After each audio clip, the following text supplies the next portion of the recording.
bakubahwa mwese muri hano kugira simpave nihenda umwe wese mu cyubahiro ciwe Imana yamuteye itugire Kristo.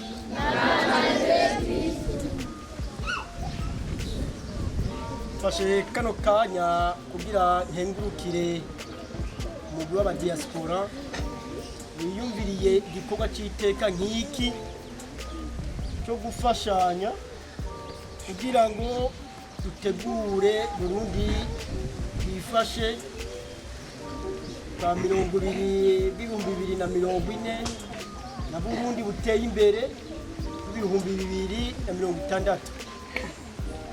Karahara mu Uganda ubugacura n'ubumenyi rero burimwo kugira duteze imbere kino gihugu cyacu. Ubumenyi buza imbere, biyumviriye igikorwa cyiza cyane gose. Bino bikoresho bahaye bano bana n'amakaye 10, amakaramu 2, baduhaye kandi n'imifuko 10 y'isima kugira basanure akazu ka sugumwe katari kagikora. Urumva bavyeyi namwe banyeshure ko ari igikorwa cy'iteka baduteye uno munsi. Twagira tubashimire mu kubakomera amashi.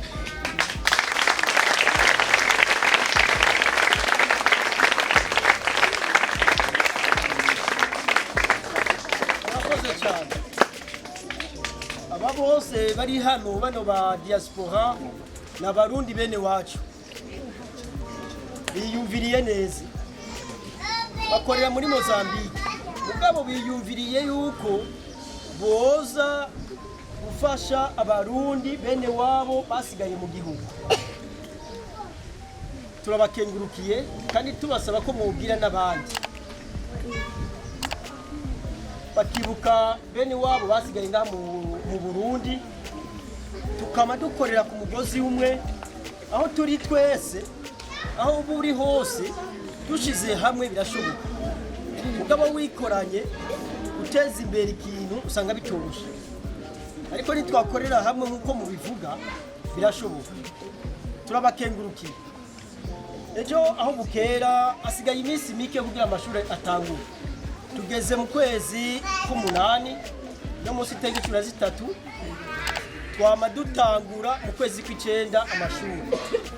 Abavyeyi bariko barirukanga cyane barondera bino bikoresho, ariko ko mu bibaronkeje bagabanije umwitwarariko bari bafise. Naco gituma mubona abo bakengurukiye. Na jewe ku bwanje umuyobozi w'indero mu komine ndabashimiye kuko abana bagiye kuja mu ishure bafise ibikoresho. Ivyo navyo bizotuma biga batitsa umutima, bakora neza, bumva ko batekaniwe mu gihe baba bafise ivyo bikoresho. Turabakengurukiye, nitwobarambira cyane, ariko dusaba ko Imana yobandanya kubahezagira, igahezagira naho mwakuye, mukabandanya mubuzigama ku gatima keza mufise mwatugaragarije. Niharambe ubumenyi, niharambe indero mu gihugu cyacu cy'u Burundi.